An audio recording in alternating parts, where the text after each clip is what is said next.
পরোটা পছন্দ করে না এমন লোক পাওয়াটা খুবই দুষ্কর।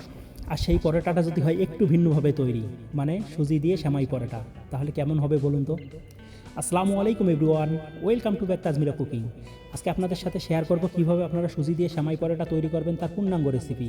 এই রেসিপির জন্য আমি প্রথমে একটি পাত্রে 1 কাপ সুজি নিয়েছি, তারপরে অ্যাড করেছি 1 কাপ তেল, তার সাথে অ্যাড করেছি একটা ডিম।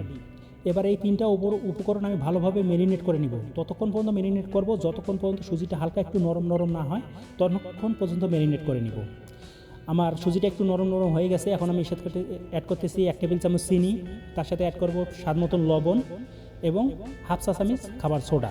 আপনারা ইচ্ছা করলে খাবার সোডার জায়গায় বেকিং পাউডার দিতে পারেন, কিন্তু হয় খাবার সোডা নতুবা বেকিং পাউডার, যে কোনো একটা দিতেই হবে আপনাকে। এবার সবগুলো উপকরণ মোটামুটি মিশ্রণ করে নেব। মিশ্রণ করা হয়ে গেলে এর সাথে আমি অ্যাড করব 2 কাপ ময়দা। 2 কাপ ময়দা দেওয়ার পরে এখানে আপনাদের অবশ্যই একটা বিষয় লক্ষ্য রাখতে হবে, এখানে ঠান্ডা পানি ইউজ করা যাবে না, এখানে গরম পানি অবশ্যই ইউজ করতে হবে। গরম মানে আপনারা পানিটা গরম করবেন, গরম করে ঠান্ডা করবেন, যখন আঙ্গুলে সহ্য হবে তখন সেই পানিটা এই পরোটার ডোয়ের সাথে অ্যাড করবেন। ঠান্ডা পানি অ্যাড করার চেষ্টা করবেন না, ঠান্ডা পানি অ্যাড করলে পরোটার ডো ভালোভাবে তৈরি হবে না। আর এই পরোটার ডোটা আপনারা যতটা সম্ভব শক্ত করে তৈরি করুন, তাহলে আরও সুন্দর হবে। মোটামুটি শক্ত করে আমি পরোটার ডোটা তৈরি করেছি। এখন এর উপরে আমি অ্যাড করব 1 চা চামচ ঘি। আপনারা যদি ঘি না দেন সেক্ষেত্রে তেল দিবেন। তেল দিয়ে ভালোভাবে উপরে মেখে এটা 15 থেকে 20 মিনিটের জন্য ঢেকে রাখুন।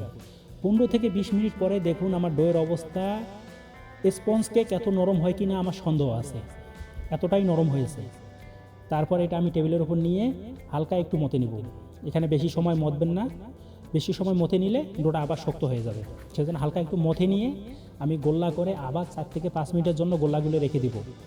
আপনারা অবশ্যই 4 থেকে 5 মিনিটের জন্য গোল্লাগুলো রেখে দিবেন, তাহলে আবার সফট হয়ে যাবে। যেটা মতেছেন, মতার পরে যেটা শক্ত হয়ে গেছে সেই শক্তটা কেটে যাবে। দেখুন আমি সবগুলো গোল্লা আবার 4 থেকে 5 মিনিট পরে যে টেবিলে বেলবো সেই টেবিলে প্রথমে একটু তেল মেখে নিয়েছি। তেল মেখে নিয়ে এবার যতটা সম্ভব লম্বা করে বেলে নিব, যতটা চিকন মানে যতটা পাতলা করতে পারেন পাতলা করে বেলে নেবেন। পাতলা করে বেলে নেওয়ার পরে একটি চাকুর সাহায্যে যতটা চিকন সম্ভব আপনারা লম্বি করে কেটে নিন। যতটা আপনারা পারেন, যতটা চিকন আপনাদের পক্ষে সম্ভব হবে কেটে নিন। কেটে নেওয়া শেষ হয়ে গেলে আমি প্রথমে, আমরা যারা নতুন জানি না তাদের জন্য আমি প্রথমে চাকুর সাহায্যে পেঁচিয়ে পেঁচিয়ে দেখাইতেছি। আপনারা এভাবে পেঁচানোর চেষ্টা করুন। আর এখান থেকে শেষ পর্যন্ত, এখান থেকে পরোটা যখন আপনার ভাজবেন তার আগ পর্যন্ত একটি কথা অবশ্যই স্মরণ রাখতে হবে, আপনার গায়ে যতই শক্তি থাক এখানে আর কোনো শক্তি প্রয়োগ করা যাবে না।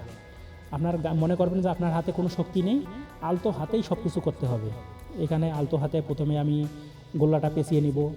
পেঁচিয়ে নেওয়ার পরে এইভাবে সবগুলো গোল্লা আমি পেঁচিয়ে নিব। পেঁচিয়ে নিয়ে যে পাত্রে যে পাত্রে রাখবো সেই পাত্রে আবার 10 থেকে 15 মিনিটের জন্য ঘি দিয়ে, মানে হালকা একটু উপরে 1 চামচ ঘি দিয়ে ঢেকে রেখে দেবো।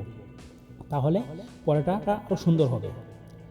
আর এই পরোটার ক্ষেত্রে আপনারা অবশ্যই, যারা পরোটা আগে বানিয়েছেন তারা অবশ্যই জানেন পরোটা পেঁচানোর পরে কিছু সময় রাখতে হয়, না হলে পরোটাটা পারফেক্টভাবে বেলা যায় না। সেজন্য পরোটাটা আবার কিছু সময়ের জন্য রেখে দিবেন। আর এখানে বল প্রয়োগ করবেন না, আস্ত হাতে আপনারা সব কিছু করুন। দেখুন ওটা তো চাকুর সাহায্যে দেখিয়েছি, চাকুর সাহায্যে একটা পরোটার ডো তৈরি করতে আপনার 15 থেকে 20 সেকেন্ড সময় লেগে যায়। আর এখানে হাতের সাহায্যে যদি আপনারা করেন সেক্ষেত্রে আপনাদের সময় লাগবে 5 থেকে 6 সেকেন্ড। 5 থেকে 6 সেকেন্ডের ভিতরে আপনার পরোটাটার ডোটা ইজিলিভাবে তৈরি করতে পারবেন। দেখুন কত সহজ, কত ইজিলিভাবে উঠে আসতেছে। আর একটি কথা অবশ্যই খেয়াল রাখবেন, অবশ্যই নিচে একটু করে তেল দিয়ে তারপরে পরোটাটা বেলবেন। যদি তেল না দিয়ে পরোটা বেলেন সেক্ষেত্রে কিন্তু পরোটা উঠবে না। আর আপনাদের উদ্দেশ্যে একটি কথা বলতে চাই, যদি আমার ভিডিওগুলো ভালো লেগে থাকে অবশ্যই, আর যদি ইউটিউব থেকে দেখে থাকেন তাহলে লাইক, কমেন্ট এবং সাবস্ক্রাইব করবেন। আর যদি ফেসবুক থেকে দেখে থাকেন তাহলে লাইক, কমেন্ট, শেয়ার ও ফলো করার জন্য বিশেষ অনুরোধ রইল। তারপরে আমার সবগুলো মোটামুটি হয়ে গেলে তারপর আমি ওর উপর একটু ঘি দিয়ে আবার 10 থেকে 15 মিনিটের জন্য রেখে দিয়েছিলাম। 10 থেকে 15 মিনিট পরে দেখুন পরোটার ডোটা। এখানে আবারও আপনাদের বলতেছি, এখানে আবার টেবিলে নিয়ে হালকা নিচে একটু তেল দিয়ে নেবেন। তেল দিয়ে নিয়ে টেবিলে বেলার সময় একেবারে আলতো হাতে বেলবেন। এখানে কোনো ধরনের বল প্রয়োগ করবেন না। যদি আপনি জোরে করে বেলেন তাহলে পরোটা হবে, বাট অত সুন্দর হবে না। কথায় আছে ধৈর্যের ফল মিষ্টি হয়। আপনি একটু সময় নিয়ে পরোটাটা তৈরি করুন, পরোটাটা খেতে খুব সুস্বাদু হবে ইনশাল্লাহ। দেখুন আমি কত আলতো করে বেলতেছি, এইভাবে আপনারা বেলে নেবেন, জোরে বল প্রয়োগ করিয়েন না। তারপর আমি যে চুলায় ভাজবো সেই চুলায় প্রথমে একটু তেল গরম দিয়ে নিয়েছি। তেল 50% গরম হয়ে গেলে এর সাথে তারপর আমি পরোটাটা ছেড়েছি। আর এই চুলার হিটটা অবশ্যই ঠান্ডা, মানে একেবারে লো থাকবে না, একেবারে হাই থাকবে না। যদি হাই থাকে তাহলে পুড়ে যাবে, আর যদি লো থাকে সেক্ষেত্রে পরোটাটা শক্ত হয়ে যাবে। পরোটাটা মিডিয়াম হিটে ভাজুন। একটা পরোটা ভাজতে সময় লাগবে 15 থেকে 20 সেকেন্ড, মানে আপনার 1 থেকে 1.5 মিনিট। 1.5 মিনিটের মধ্যে আপনার পরোটা হয়ে যাবে। আর আপনাদের উদ্দেশ্যে একটি কথা, আপনারা কোন ধরনের ভিডিও দেখতে চান সেই ধরনের ভিডিও নিয়ে মানে আমার কমেন্ট বক্সে কমেন্ট করবেন, আমি সেই ধরনের ভিডিও নিয়ে আপনাদের সামনে হাজির হব ইনশাআল্লাহ। আসসালামু আলাইকুম।